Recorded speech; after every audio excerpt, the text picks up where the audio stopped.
से मुखिया का भावी प्रत्याशी हूँ और अभी अभी निकट में रामनवमी का त्यौहार तो गुजर ही रहा है और इसे रमज़ान का समय महीना भी गुजर रहा है और इस अवसर पर मैं सारे जनताओं को, सारे लोगों को हार्दिक शुभकामना देता हूँ और मैं कामना करता हूँ कि सभी लोगों का त्यौहार शांतिपूर्ण ढंग से संपन्न हो, एक दूसरे से भाई भाईचारा के रूप में मिले, सौहार्दपूर्ण वातावरण में मिले।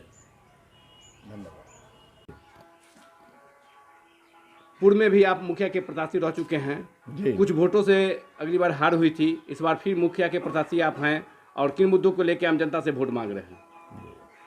पूर्व में मैं चुनाव लड़ा था और उस बार ओनली 30 वोट से हमारी हार हुई थी और इसके बाद इस बार हम फिर भावी प्रत्याशी हैं। हमारी सोच है कि पंचायत में लोगों के बीच विकास के काम होना चाहिए, लोगों को आपसी भाई भाईचारा का संबंध होना चाहिए, एजुकेशन का विकास होना चाहिए। सबसे बड़ी हमारी सोच है कि हम आदर्श ग्राम के बारे में जब मैं नौकरी में था तो जानते थे और लोग आता था, गवर्नमेंट से चिट्ठी आया करती थी कि आपके क्षेत्र में कितने आदर्श ग्रामों के हैं, उसकी सूची भेजें।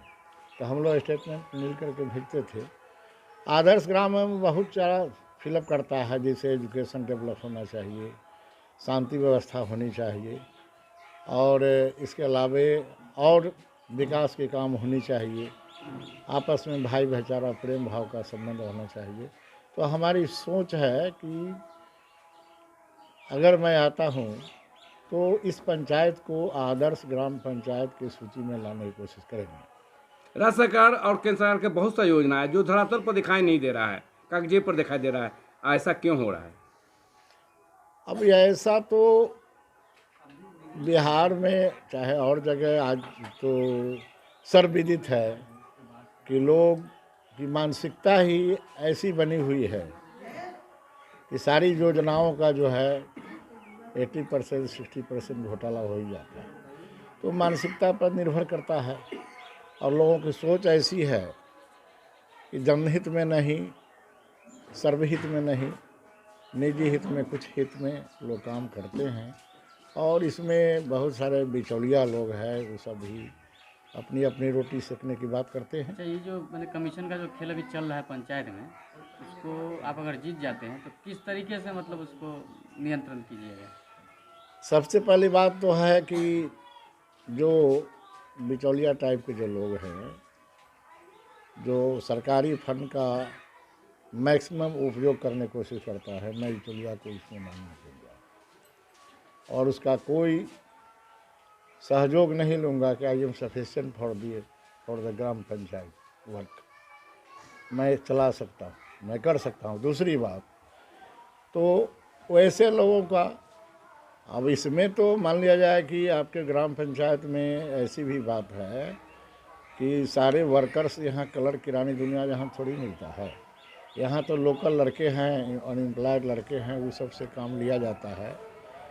तो उसके लिए जैसे जनसहयोग कहिए, जैसे कहिए, लेकिन हम प्रयास करेंगे अधिक से अधिक आम जनता को लाभ मिले, वो काम में करने की कोशिश। सर्विस में आप थे तो बहुत से लोकसभा, विधानसभा, पंचायत चुनाव में भी देखे हैं किस तरह मतलब कि जो है से इलेक्शन में ड्यूटी भी आपकी पड़ी होगी और उस दौरान अभी में अंतर कुछ बुझा रहा है? सर हम लोग सर्विस पीरियड में थे तो लोकसभा विधानसभा चुनाव तो हुआ ही करता था।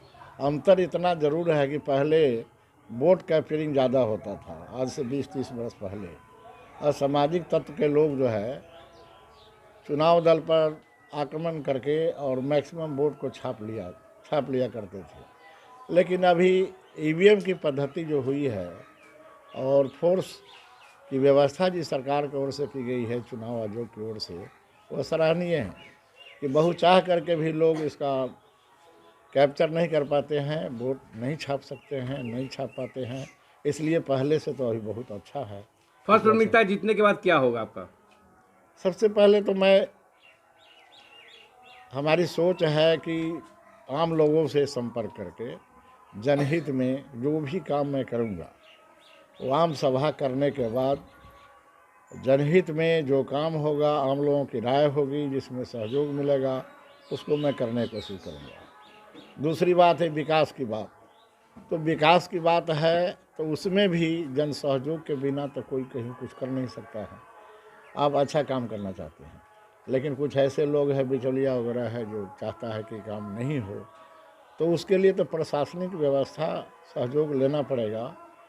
और एक बात ज़रूर है कि अब आदमी कितने हद तक आप हम सही हैं, उसका असर जो है अन्य लोगों पर भी पड़ता है।